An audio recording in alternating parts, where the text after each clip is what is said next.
오늘 첫 번째 키워드가 되겠는데요. 대통령 고발입니다. 짐작하시겠죠? 어제 있었던 일입니다. 자, 기사로 확인해 보겠습니다. 자, 기사 보겠습니다. 자, 야당 윤석열 대통령 고발 그리고 김건희 특검법 추진 이렇게 두 가지 내용 적혀 있고요. 그리고 이런 가운데 이 두 가지 사안은 이재명 검찰 소환에 맞불을 놓은 것이다. 이렇게 해석을 또 곁들이고 있습니다. 좀 더 보겠습니다. 뭐 강대강 치닫고 있다 이렇게 설명돼 있고요. 지금 여기 보면 대통령 고발건인데 대통령은 재임 중에 면책이 있어요. 기소, 소추가 안 되거든요. 근데 이걸 했다는 거예요. 민주당에서는 안 되는 거 안다. 그러나 정치적 상징적 의미가 있다. 이렇게 설명하고 있습니다. 그리고 지금 김건희 특검법. 그러면서 이게 약간 뭐 쌍특검 이렇게 나오거든요. 요 주제는요. 방송 후반부에 집중도 다뤄보도록 하고요. 일단 요 고발건과 관련된 어제 민주당에서 한 설명 그리고 이거에 대한 여당의 어떤 반응도 있었거든요. 들어보시죠. 5월 20일 날 절연했다고 했는데 6월 16일 이야기합니다.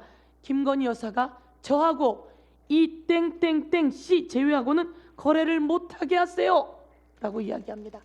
헌법상 소추가 금지되어 있을 뿐이지 법리상 수사를 못하는 거 아닙니다.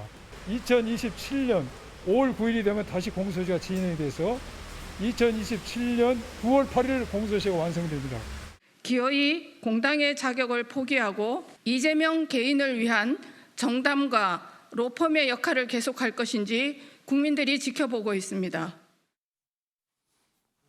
자, 뭐 이 영상으로만 봐도 여야 치열합니다. 지금요. 그리고 오늘도 아마 이런 분위기 계속 이어질 것 같아요. 관련 기사 하나 더 있습니다. 이어가 보죠. 대통령은 형사소추 안 받는데 재임 중에 그렇습니다. 민주당은 왜 검찰에 고발했을까? 대통령을 상대로. 여기 보면 뭐 법리적 실효성보다는 정치적 상징성 이렇게 설명이 되어 있는데요. 어렵습니다. 법리적 실효성, 정치적 상징성. 이렇게 직관적으로 확 와닿지는 않아요. 자, 조대진 변호사. 네. 설명 좀 해주시죠. 왜 하는 겁니까? 이게 뭐 법적으로 그러니까 실효성 자체가 지금 없다 그 뜻인데 이거 왜 하는 겁니까? 그럼?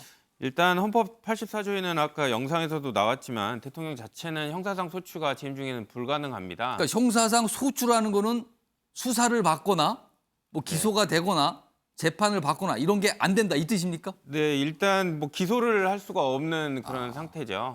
그런데 이제 일부에서는 해석에 따라서 형사상 소추가 안 된다는 것뿐이지 수사 자체는 가능하다라는 이런 해석도 있거든요. 그러니까 대통령을 상대로 수사는 할 수 있다. 네, 그래서 아까 양분함 위원장이 소추를 못 한다고 했지 수사는 얼마든지 가능하다 이런 해석이 있기 때문에 공소시효 관련돼서 대통령 재임 기간 동안은 정지가 되지만 그 이후에는 뭐 수사를 다 해놓은 상태에서 나중에 이제 소추를 하면 된다. 이런 그 소추라는 건 건 기소 그리고 재판 단계 이걸 말하는데 그게 안 된다는 거지 수사는 가능한 거 아니냐. 또 이런 해석도 있는 거네요. 네, 그렇습니다. 그런데 이제 이런 그 조금 해석에 논란이 분분함에도 불구하고 이런 고발의 카드를 선택을 한 이유가 예. 어떻게 보면은 정치적인 상징성, 뭐 신문에도 나왔지만 정치적 상징성을 또 고려한 거 아닌가라는 생각이 듭니다. 지금 이재명 당대표, 민주당 당대표께서 지금 검찰 소환 통보를 받지 않았습니까? 예. 그런 부분에 대한 대응, 뭐 신문에서는 뭐 보복이라고 나오는데 보복까지는 뭐 그렇게는 생각하기는 뭐 어렵고요. 보복도 있고 맞불도 있어요. 네, 맞불, 뭐 맞짱, 뭐 예. 이런 뭐 대응의 성격이 강할 것 같고요. 뭐 지금 그 이재명 대표가 받고 있는 그 사실이 허위사실 공표인데 이거 토론회에 나와서 허위사실을 공표했다라는 내용이거든요. 그렇기 때문에 그러면 윤석열 대통령도 토론회에서 허위사실을 공표한 부분이 있으니 이 부분에 대해서는 그 수사기관이 어떻게 하는지 보자. 이런 식의 내용일 것 같고요. 그럼 최소한 맞불의 의미는 있다는 겁니까? 지금 이재명 대표도 허위사실 공표가 문제가 돼서 지금 소환 통보를 받은 거잖아요. 네. 근데 보니까 윤석열 대통령도 대선 때 허위사실 공표한 거 아닙니까? 맞불 차원은 최소한 있는 겁니까? 그렇죠. 그러면은? 똑같은 사안에 대해서 수사기관이 어떤 태도를 보이는지 보자.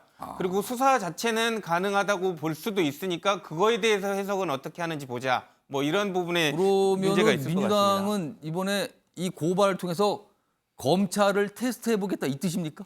뭐 테스트라기보다는 원칙적으로 그 태도, 그러니까 뭐 태도 자체에 대해서 기본적인 태도를 보겠다라는 거고요. 어떻게 하는지 보겠다. 네, 가장 중요하다고 제가 생각하기에는 보는 부분이 일단은 지금 만약에 소환 통보를 해서 소환이 되면 그 지금 추석이 얼마 남지 않지 않았습니까? 그렇습니다. 이런 상태에서 진짜 소환하게 되면 여러 가지 뭐 이렇게 이슈가 이재명 당대표로 몰리는 좀 사태가 벌어집니다. 그렇기 때문에 이런 이슈를 이재명 당대표가 아니라 대통령도 같이 고발됐네라는 전환, 화제 전환의 의미도 있다고 좀 저는 보여집니다. 근데 네. 이번 건이요 대선과 관련된 거잖아요. 근데 공소시효가 대선 관련 요 사안에 대한 그 시효가 9일로 끝난다면서요? 네, 9일로 끝나지만 이제 대통령 기간 동안에 재임 기간 동안에는 이제 정지가 되거든요. 그렇기 때문에 멈춰 있다는 네, 겁니까? 멈춰 있다는 겁니다. 그렇기 때문에 그 기간에 수사는 하고 나중에 이제 재임이 끝나면 그 이후에 소추를 할 수 있게 되는 거죠. 또 그런 것까지 계산을 한 거네요, 민주당에서는. 네, 그렇습니다. 네. 자, 윤희석 전 대변인. 앞서 논평도 있었지만 어제 국민의힘의 반응이 민주당은 공당이다. 그런데 지금 보니까 이재명 대표의 로펌이 된 것 같다. 뭐 이런 반응 나왔거든요. 어떻게 보셨습니까? 뭐 정확한 표현이죠. 지금 대통령을 상대로 뭐 고발을 하는 것은 과거 야당에도 있었으니까 뭐 할 수도 있다고 보는데 이게 문제가 있는 거는 공직선거법 위반 혐의예요. 그렇다면 지난 대선에 대한 민주당의 그 결과를 받아들이는 자세는 무엇인가? 지난 대선을 뭘로 보냐는 거죠. 결국은 대선 결과 불복 아니냐라는 그런 또 비난을 받을 수도 있는 상황이고요. 이 사안이 이재명 대표가 갖고 있는 혐의와 윤 대통령을 동렬해 놓고 쌍으로 비교하자는 건데 그렇다면 예를 들어 대장동 같은 경우에 대장동 사건 같은 경우에 그럼 대선 때처럼 몸통은 누구다 이런 식으로 또 공격할 겁니까? 이런 식으로 건건이 올라가면서 대통령을 물고 늘어지면서 공격하는 민주당의 이런 태도는 이 정치적으로 이게 상징성이 있다고 그러는데 민주당의 현 상황을 이 이재명 대표의 세력만으로 구성되어 있는 이 일원화된 당의 내부 상태를 그대로 보여주는 상황이다. 저는 이렇게 봅니다. 상징성인데 조대진 변호사가 설명한 상징성하고 윤희석 대변인이 설명한 상징성이 전혀 다른 상징성이네요. 시청자 여러분께서는 어떤 상징성으로 생각하실지 모르겠는데 아무튼 두 분이 이제 다른 쪽으로 완전히 설명해 주셨어요. 네, 형태 변호사. 이게 뭐 단순히 이제 정치적 의미, 법적 의미 다 있습니다. 정치적으로 말씀하신 것처럼 얘기했는데 이제 법적으로 보면 이제 나중에 이게 고발을 안 해놓으면 지금 조 변호사 말씀처럼 나중에 이제 5년 지난 다음에 그때 되면 그 당시 뭐 공소시효 끝나기 전에 고발도 안 해놨는데 왜 그래? 그럼 뭐 이거 문제 없다 이렇게 가버릴 수 있거든요. 공소시효 끝나기 전에 논란이 있습니다. 그러니까 5년 동안 정지되는데 이 선거법도 정지되는지 안 되는지 있기 때문에 고발을 일단 해놓는 게 맞습니다. 일단 문제 제기를 하면은 이건 명확하게 멈춘 거다. 그렇죠. 그러니까 어쨌든 약간 논란이 있기 때문에 일단 해놓는 게 맞고 이게 민주당이 나중에 고민을 많이 한 거네요, 이 사안 놓고. 그다음에 지금 발언이 문제가 되고 있습니다. 왜냐하면 결국은 그냥 맡겨놓고 우린 관여 안 했습니다. 그런데 이제 나오지 않습니까? 주식 사도 됩니다. 이런 때 얘기하고 있고 특히 2010년 1월 12일 날은 그 이모 씨라는 분이 이건 내가 안 샀다라고 얘기하고 있어요. 법정에서. 그러면은 누가 샀겠어요? 계좌는 있는 건데 아시겠지만 뭐 돈도 뭐 10억 이상이 맡겨놨었고 주식 거래 이 범죄 일람표도 200개 이상 나오거든요. 본인 계좌 6개, 뭐 어머니 계좌까지 나오지 않습니까? 일반적으로 주식 거래하면서 뭐 이렇게 맡겨놓은 건 없어요. 그렇기 때문에 어쨌든 법적으로도 이거는 되게 중요한 의미가 있습니다. 그러니까 지금 고발한 내용이요. 그러니까 윤석열 대통령이 대선 시절 지난해 이런 대선 과정에서 발언을 한 게 있는데 그게 부인인 김건희 여사의 과거의 어떤 일에 대해서 뭔가 설명을 한 건데 이게 허위 사실이다. 민주당 그러면서 지금 고발을 한 거거든요. 그러려면 허위 사실을 따져보려면 그 원래 사안을 또 따져봐야 되는 문제가 발생하고 뭐 이렇게 가는 겁니다. 지금 상황이요. 다 연결이 좀 돼 있습니다. 자, 일단 이게 한 가지 일이었고요. 또 한 가지 민주당과 관련된 내용 또 한 가지가 있습니다. 다음 보겠습니다. 자, 이재명 검찰 불출석 가닥을 잡은 민주당. 소환보다 서면 조사가 바람직하다. 어제 의원총회를 열어서 이 사안을 논의했는데 불출석이 맞다. 이런 쪽으로 의견이 모았다 그럽니다. 그래서 당이 권고하는 형태로 돼 있어요. 그럼 뭐 오늘인데요. 출석 날짜가. 뭐 이 정도 권고인데 권고를 받아들이고 안 가는 분위기인 거죠. 그렇다면은. 그래서 부정적 여론이 변수인데 이재명 의총 불출석 권고 생각해 보겠다. 이 정도는 받아들인 거 아닌가 싶다. 그리고 여론이 어떤가 좀 보겠습니다. 자, 지금 방금 저 속보가 나왔는데요. 이재명 검찰 불출석 결정했습니다. 그러니까 요 의총의 권고를 받아들인 겁니다. 그리고 서면 조사 응했으니 출석 사유 소멸이다. 이런 뭐 설명도 났습니다. 일단 불출석입니다. 오늘요. 자, 일단 요 얘기가 하나가 있고요. 이와 관련해서 뭐 여야의 반응도 있습니다. 들어보시죠. 현 시점에서 당대표가 직접 출석해서 그 소환에 응해서 조사하는 것은 맞지 않고 서면 조사로 대체하는 것이 바람직하겠다는 뜻을 당대표께 저희는 적극 권유하기로 요청하기로 이렇게 의견을 모았습니다.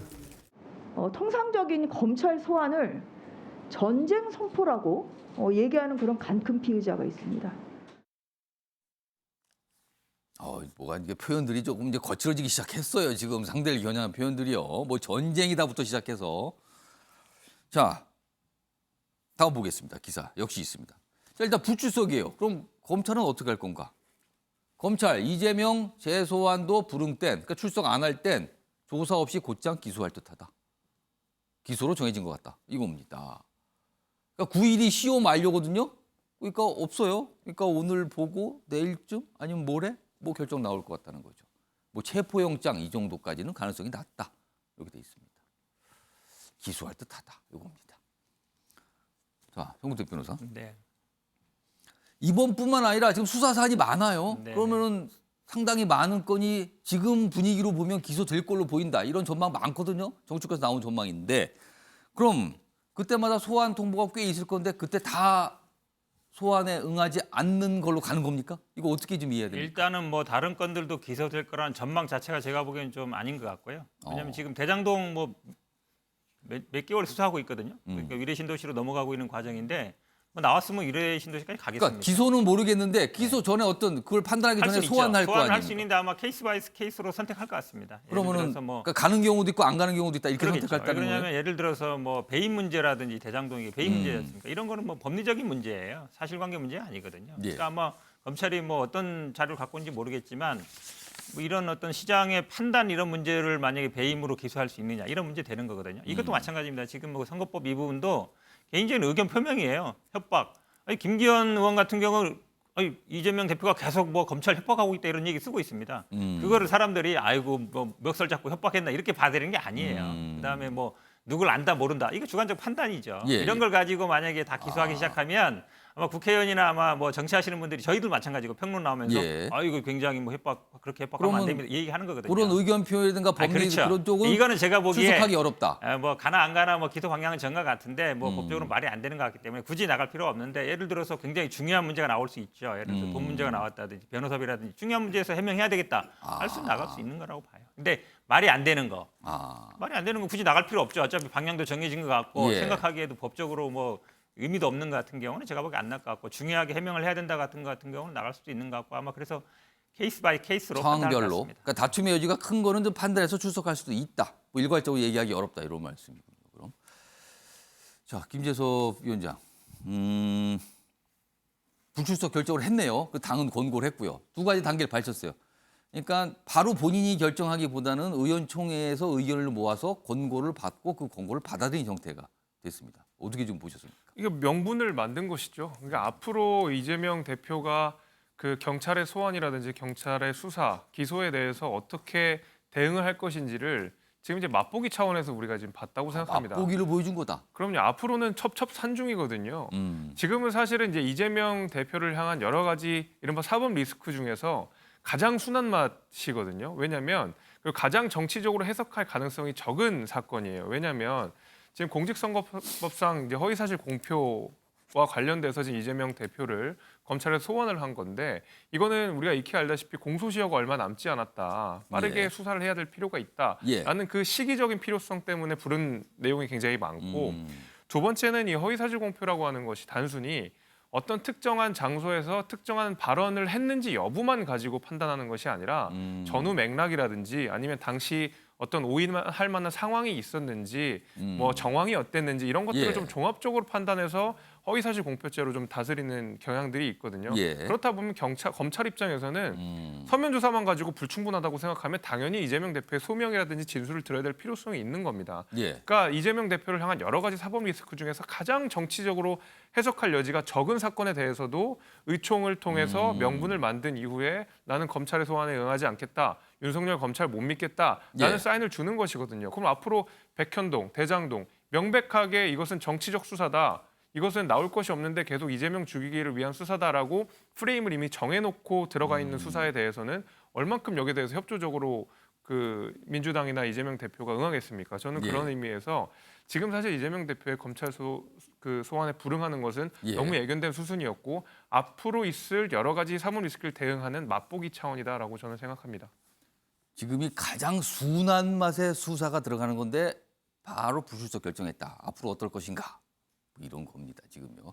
어제 여러 가지 모습이 있었는데요. 그중 하나가 윤석열 대통령에 대한 민주당의 어떤 고발, 검찰 고발이 있었고요. 그리고 불출석 권고, 오늘 아침에 불출석 결석을 했죠. 이게 있었고요. 또 한 가지 민주당이 맞불 차원에서 내놓은 게 있거든요. 바로 윤석열 대통령의 부인 김건희 여사를 향한 어떤 움직임들이 좀 있습니다. 다음 내용 키워드로 확인해 보겠습니다.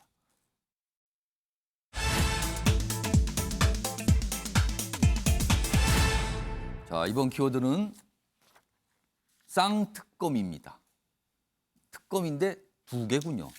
같이 간다는 뜻입니다. 단순히 두 개가 아니라 같이 간다. 쌍특검. 이런 키워드입니다. 자, 먼저 지금 이 사안 때문에 그렇죠? 기사로 확인해 보겠습니다. 8개월 끌더니 시효 끝났다. 경찰이 그러니까 이 허위 경력 의혹, 뭐 과대 경력 의혹, 뭐 이렇게 표현이 되죠. 그거에 대해서 경찰이 그동안 조사를 했거든요. 근데 시효 끝났다. 김건희 허위 경력 불송치 이렇게 됩니다. 이렇게 됐는데 일단 세 가지 혐의가 있었어요. 업무방해 그리고 사문서 위조 혐의는 공소권 없음. 왜냐하면 이건 시효가 끝났다. 공소시효 끝났다. 그러니까 공소권 자체가 없다. 문제 삼을 수 없다는 거죠. 기간 다 지났다는 거고요. 또 한 가지는 사기 혐의도 있었습니다. 근데 요거는 증거 불충분 요 이유로 무혐의 판단을 했어요. 무혐의 결정을 한 거죠. 그러니까 송치하지 않은 거죠. 그러니까 경찰이 했으니까 이걸 검찰에 넘겨야 되는 건데 그러니까 무혐의라고 판단했으니까 송치하지 않은 거예요. 그리고 출석 조사 없이 서면 조사로만 진행. 이 기사가 굳이 이걸 쓴 이유가 있겠죠. 앞서서 이제 이재명 대표 건과 아마 비교를 하려고 이걸 쓴 것 같아요. 서면으로만 했다라는 부분은 이런 겁니다. 근데 고발이 된 건데 이의 신청도 뭐 가능한 상황이긴 합니다. 이렇게 지금 적혀 있습니다. 자, 그럼요. 사실 대선 당시에도 이 문제가 논란이 됐었잖아요. 그리고 당시에 대선 때 김건희 여사 뭐 기자회견을 자청했죠. 그리고 설명을 좀 했습니다. 그 당시 모습 다시 불러오겠습니다. 보시죠. 일과 학업을 함께하는 과정에서 제 잘못이 있었습니다. 잘 보이려 경력을 부풀리고 잘못 적은 것도 있었습니다. 그러지 말았어야 했는데 돌이켜보니 너무나도 부끄러운 일이었습니다. 조대진 변호사. 네. 자, 저렇게 논란이 됐고요. 경찰이 뭐 들여다 본 거잖아요, 지금. 세 가지 혐의에 대해서 들여다 봤어요. 이거 각각 지금 아까 잠깐 짧게 설명드렸는데 어떻게 된 거고 어떤 이유에서 판단한 건지 설명 좀 해주시죠. 일단 뭐 그 신문에서도 나왔다시피 8개월을 끌었는데 그 시효가 끝났다. 뭐 일부 그 업무방해랑 사문서 위조에 관련돼서는 시효가 끝났다라고 지금 결론을 내렸거든요. 예. 그리고 이제 사기 혐의는 시효는 남아 있는데 증거 불충분으로 불송치 결정을 한 걸로 나와 있습니다. 어떻게 보면 고발인 입장에서는 제일 짜증나는 수사 결과죠. 왜냐하면 왜 그럴 수밖에 없냐면 시간은 되게 오래 끌었는데 결과는 금방 내릴 수 있는 그런 결과였거든요. 그렇기 근데 때문에 왜 이렇게 오래 걸렸다고 보세요, 그럼? 그러니까 저는 뭐 경찰이 어느 정도 정무적 판단을 한 거 아닌가라는 좀 생각이 좀 듭니다. 정무적 판단이요? 정치적 판단을 한 거 아닌가라는 좀 생각이 들고요. 만약에 이렇게 수사를 할 거면 경찰이 필요가 없지 않나라는 생각까지도 좀 드는 부분입니다. 어쨌든 김건희 여사에 관련돼서는 그 경력 관련돼서는 스스로 부풀렸다라는 스스로 자인한 부분이 있거든요. 아까 인터뷰 내용에서도 나오지만 그 기자회견을 통해서 스스로 부풀렸다는 내용이 나왔었는데 경찰에서는 지금 그 무혐의 처분 공소시효에 관련돼서도 언급을 했지만 공소시효도 지났고 대학에서도 문제가 없다라는 그런 부분을 지금 불송치 이유로도 대학이요. 삼았거든요. 그러니까 예. 대학이 어떻게 보면은 피해자일 수 있는데 대학에서 별 문제 없습니다. 이런 얘기가 나왔다는 건가요? 그렇죠. 대학에서 문제가 없으니 우리도 뭐 문제가 없는 걸로 판단해도 괜찮다. 이런 결론을 내린 겁니다. 근데 그래서 경찰로서는 대학에서 피해자라고 보이는 대학에서 문제가 없다고 하니까 뭐 마땅하게 뭘 더 하기가 어려운 건가요? 그러면? 그래도 뭐 실체적 진실을 발견을 해야 될 수사기관의 의무가 있음에도 불구하고 그런 부분을 어떻게 좀 덮었다라는 부분이 조금 석연치 않은 부분이고요. 예. 그리고 지금 최소한의 지금 서면 조사만 이루어진 부분이 있습니다. 서면 조사만 이루어진 부분이 있는데 이런 부분들도 뭐 출석 조사가 필요했음에도 불구하고 서면 조사로 끝났다는 부분들도 경찰의 적극적인 수사 의지가 있었는지에 대해서 좀 의구심을 갖게 하는 부분입니다. 네. 요거 뭐 몇 분 손이 쓰는데 먼저 김진섭 위원장. 요 부분은 어떻게 보세요? 출석 조사 없이 서면 조사로만 진행. 이게 보니까요. 예. 이 김건희 여사를 향한 여러 가지 의혹들 가운데서 특히 이제 사문서 위조건과 관련돼서는 공소시효가 지났기 때문에 예. 사실은 뭐 더 이상 수사를 할 수 있는 상황이 아닌 것이고요. 예. 문제는 이제 뭐 사기 혐의라든지 사기 혐의 요거는 예. 이제 공소시효하고 상관없이 남아 그거가 있었던 이제 조금 건데. 남아 있는 상황인데 앞서 말씀 주신 대로 이 그 학력과 관련된 것은 사실 전적으로 대학이라든지 예. 아니면 이런 학교의 판단에 맡기는 경우들이 많습니다. 과거에 그리고 학력 위조라든지 아니면은 뭐 논문 위조라든지 뭐 논문 우리가 표절이라든지 하는 것들이 과거에 사실 김건희 여사한테만 해당됐던 문제도 아니었고 과거에 뭐 조국 전 장관이라든지 아니면 하다못해 이재명 대표의 가천대 논문 의혹이라든지 여러 가지 그렇죠. 그런 것들이 예. 사실은 그 이후에 크게 사법적인 문제로 못 갔던 이유는 그리고 더 큰 정책 이슈로 번지지 않았던 이유는 이런 학력 그다음에 뭐 논문 이런 거 관련돼서는 학교의 재량을 전적으로 존중하는 예. 제도가 있었기 때문에 그렇습니다. 저는 그런 의미에서 사실은 이제 증거 불충분이 나올 수밖에 없는 상황이 아마 검찰 입장에서는 그랬을 겁니다. 경찰이 그렇게 판단할 수밖에 없다. 그렇게 보시는 그러니까 건가요? 예를 들면 김건희 여사의 수사를 지지부진하게 해가지고 돌아오는 역풍 역시도 검찰은 생각하지 않을 수 없거든요. 예. 지금 검찰총장 출신의 대통령이 있고 당연히 여기에서 김건희 여사에 대해서 수사를 지지부진하게 했고 너무 대놓은 방식으로 예. 만약 봐주기 수사를 했다라고 한다 그러면 민주당이 가만히 있겠습니까? 예. 당연히 가만히 안 있을 것이고 당연히 이거 정치적 수사한 거다라고 말 나올 것이거든요. 저는 그런 의미에서 이제 법적인 의미에서 검토를 검찰에서 충분히 했다고 생각이 예. 되고 공소시효 문제라든지 예. 증거불충분 문제로 아마 이게 수사를 종결한 것으로 저는 생각이 됩니다. 서면 조사로 그친 건 어떻게 좀 보세요?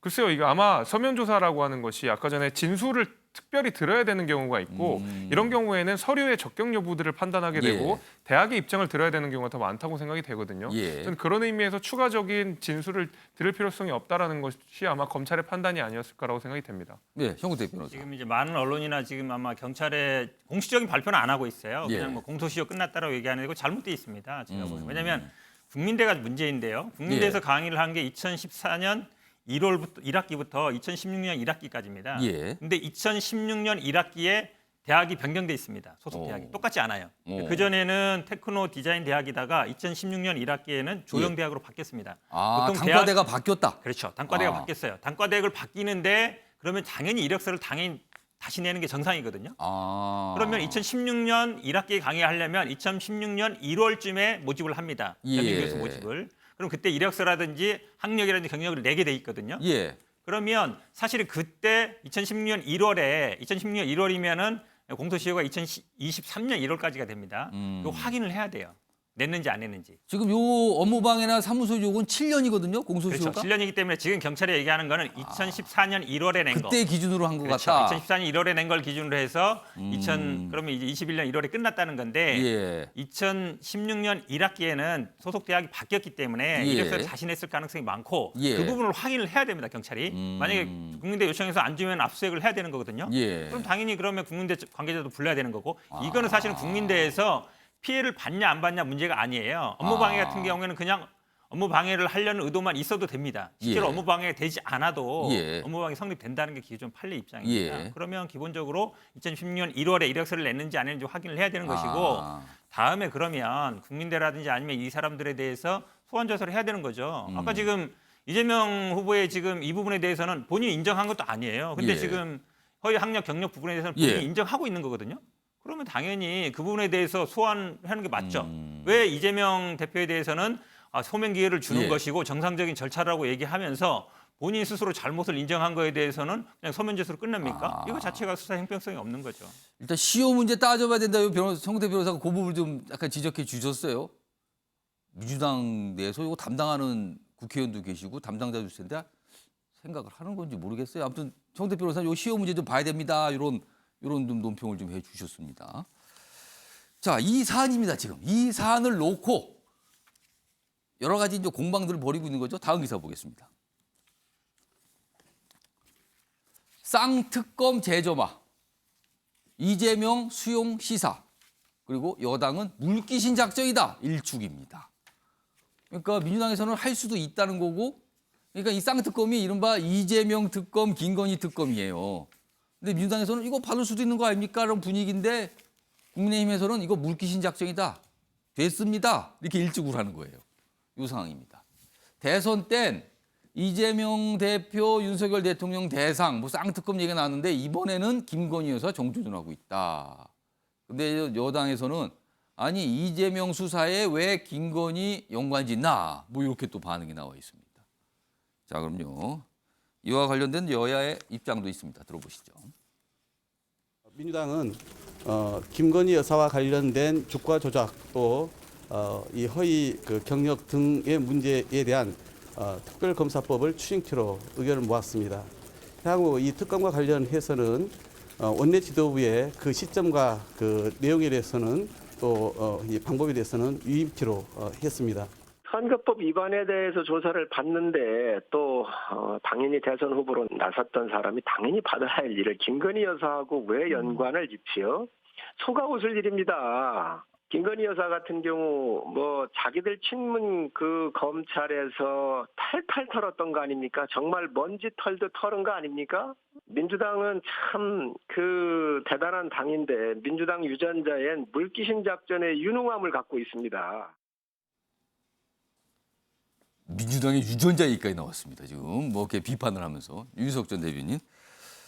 그러니까 민주당에서 이제 쌍특검 얘기를 꺼낸 거예요. 같이 가자, 두 가지 특검을. 이거 좀 국민의힘 분위기 그리고 윤석 전 대변인은 개인적으로 어떻게 판단하십니까, 이 부분? 당내 분위기야 당연히 이 쌍특검이라고 하는 것에 대해서 뭐 반대하죠. 말도 안 된다 이거는 이렇게 보시는 왜 겁니까? 그러냐면 아까 성일종 정책의장도 말씀하셨지만은 예. 이재명 대표의 그 과거 대선에서의 선거법 위반 관련한 의혹에 대비해서 지금 현직 대통령의 배우자에 대한 수사를 특검으로 하자 이 얘기 아니겠습니까? 이게 비교 대상이 되는 그런 거냐 일단 예. 판단을 해야 되고 민생 챙긴다고 하면서 대통령 배우자에 대한 수사를 특검으로 하자는 거가 민생하고 무슨 관계가 있는데 지금 올인을 하고 있지 않습니까 이거에. 예. 그리고 잘 보시면 자 이재명 대표의 의혹에 대해서는 예. 윤 대통령 고발하죠.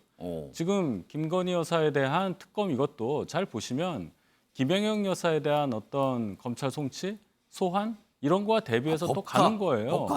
딱 그렇게 보는 겁니다. 예, 양쪽 그 두 맞불입니까 그냥? 그럼 그렇게 맞불이죠. 보시는 겁니까? 제가 생각하기에 예. 이런 생각이 듭니다. 이 대선은 끝났어요. 대선은 예. 끝났고 앞으로를 봐야 되고 대통령 됐어요. 다시 출마하지 않습니다. 이재명 대표 대통령 또 하려고 나오는 거 아니겠습니까? 그럼 앞으로를 봐야죠. 뒤를 잡아서 뭘 하겠어요. 이거 국민들이 보실 때 무슨 판단 하실지는 예. 물론 옆에 지금 현근택 변호사께서 로펌당에 몸담은 분답게 너무너무 잘 설명을 하시는데 예. 그건 법적인 얘기고요. 예. 어디까지나 정치적인 영역입니다. 정치적인 판단을 국민들이 하실 수 있도록 잘 판단해서 행동을 해 주시기를 민주당에서 예. 이렇게 바랍니다. 일단 정태 변호사 제가 이 사안이 있고요. 근데 제가 질문 드릴 건 뭐냐면 이거예요. 특검법. 근데 국회에서 처리되는 겁니다. 처리돼야지 뭐 할 수 있는 건데 사실은 민주당이 다수당이니까 처리 가능해요. 의지만 있으면. 근데 특검법이 통과돼서 특검을 추천하면 대통령이 임명해야 되거든요. 이 분위기에 대통령이 임명을 할까? 그러니까 이게 안 될 수 있다는 걸 알면서 지금 특검 얘기 꺼내는 거 아닌가? 이거예요. 그리고 더군다나 이 특검법은 상임위 중에서 법사위원회를 통과돼야 됩니다. 근데 지금 법사위원장이 국민의힘 소속이거든요. 그러니까 이거 안 될 거 알면서 그러는 거 아니냐? 이 얘기가 있습니다. 어떻게 들으셨습니까? 어려울 수는 있죠. 그러니까 법사위 통과 안 될 수도 있고 뭐 본회의도 예. 조금 힘들 수는 있는데 이제 국민의힘 분들이 어찌 보면 굉장히 모순된 발언을 하고 있는 게 예전에 예를 들어서 뭐 특검 얘기하자고 얘기하면 민주당이 반대하면 항상 이랬죠. 아니, 수사를 무서워하는 건 범죄자밖에 없다. 정정당당하면 수사 받으면 되지. 왜 예. 빼냐. 항상 이랬거든요. 지금 어쨌든 우리가 받겠다는 거 아닙니까? 왜 빼는 거죠? 선거 때도 항상 그랬어요. 특검하자고 항상 이제 지금 여당에서 항상 얘기했었던 거거든요. 그러니까 지금 주가 조작에 대해서 거짓말했다는 게 나오고 있지 않습니까? 실제로. 그러니까 이제 윤석열 대통령도 문제가 되고 김건희 여사도 문제가 되는 거예요. 왜냐하면 관여 안 했다 그랬는데 관여했다는 게 나오고 예, 있고 실제로 매매 거래도 나오고 있고 심지어 뭐 그 당시에 보시면 알겠지만 뭐 장모와 특정 임원이 동일 IP로 거래했다는 것도 나왔거든요. 파는 거를 바로 김건희가 산 것도 있고 이렇게 본다 그러면 이거는 뭐 특검을 상당한 받으면 되죠. 지금 뭐 로펌당이라 그러신데 국민의힘이야말로 제가 보기에 거의 법률사무소예요. 서로 지금 당대표랑 뭐 비대위원장 법률사무소나 로펌이랑 같은 거 그럼요. 아닙니까? 제가 보기에 법률사무소를 아예 차렸어요. 여의도에다가 서로 지금 뭐 가처분하고 지금 이의 제기하고 몇 번째 하고 있습니까? 그래서 민주당 보고 로펌당이라 네. 할 게 아니고요. 거의 저는 여의도 법률사무소다. 알겠습니다. 국민의힘이. 그래서 제가 보기에 국민의힘 법률사무소. 저는 이렇게 칭하고 싶습니다. 아니 근데요 좀 이상하지 않습니까? 원래 국회라는 게 법을 다루는데 그 법은 법을 집행하거나 법을 해석해서 뭐 재판하라가 아니라 법을 만드는 것도 아닙니까? 그리고 그 만드는 걸 지원하는 게 정당 아닙니까? 근데 지금 막 해석을 하고 있어요. 고발도 많이 하고 있고요. 로펌인가요? 국회가? 이상합니다. 아무튼 국민들이 전체적으로 보기에는 저분들은 저기서 뭐 하시는 거지 이런 생각도 좀 듭니다. 지금요.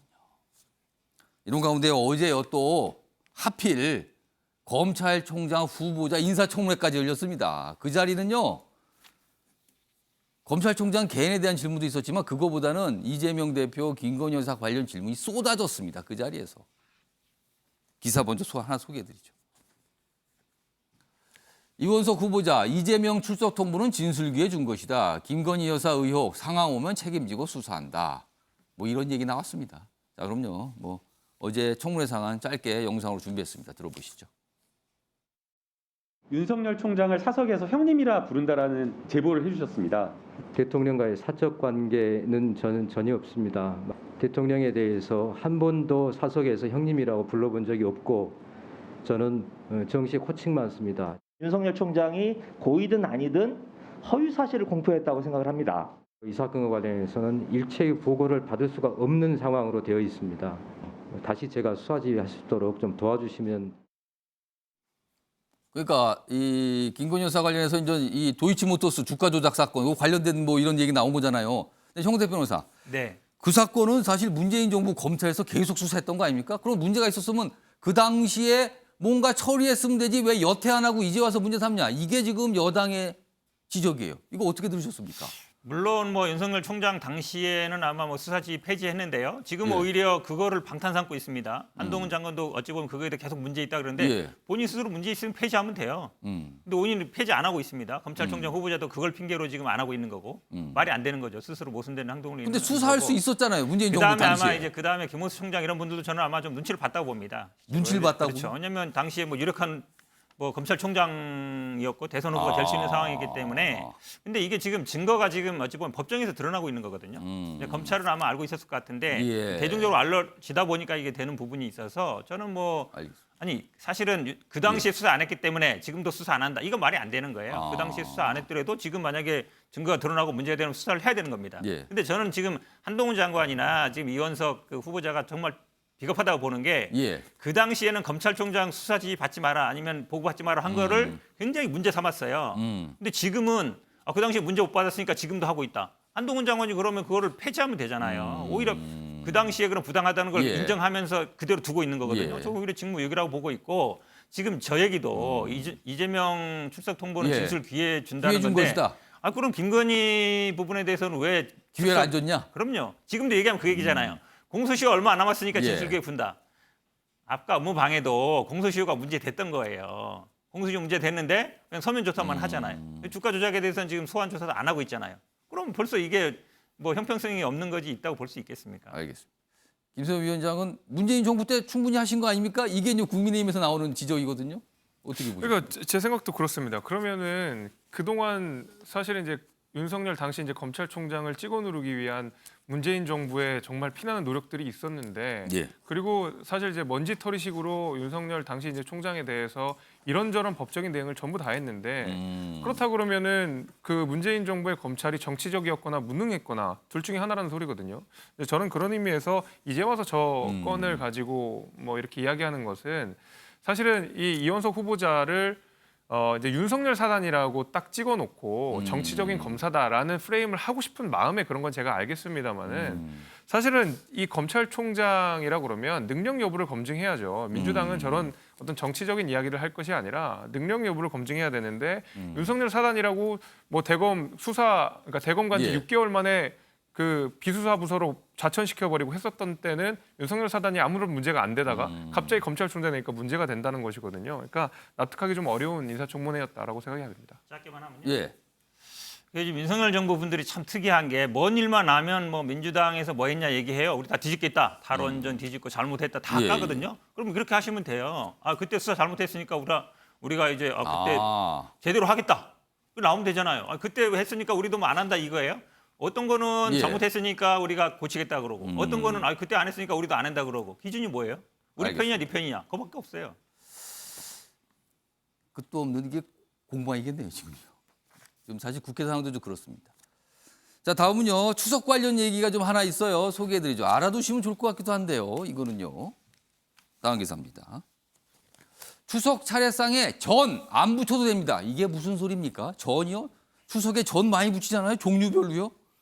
송균관 차례상 표준안을 발표했습니다. 공개한 건데요.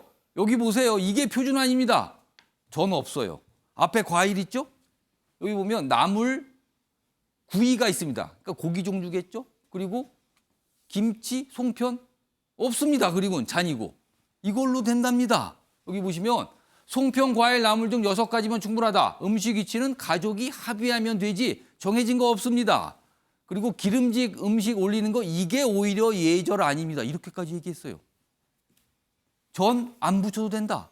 오히려 기름져서 별로다. 이 뜻입니다, 지금.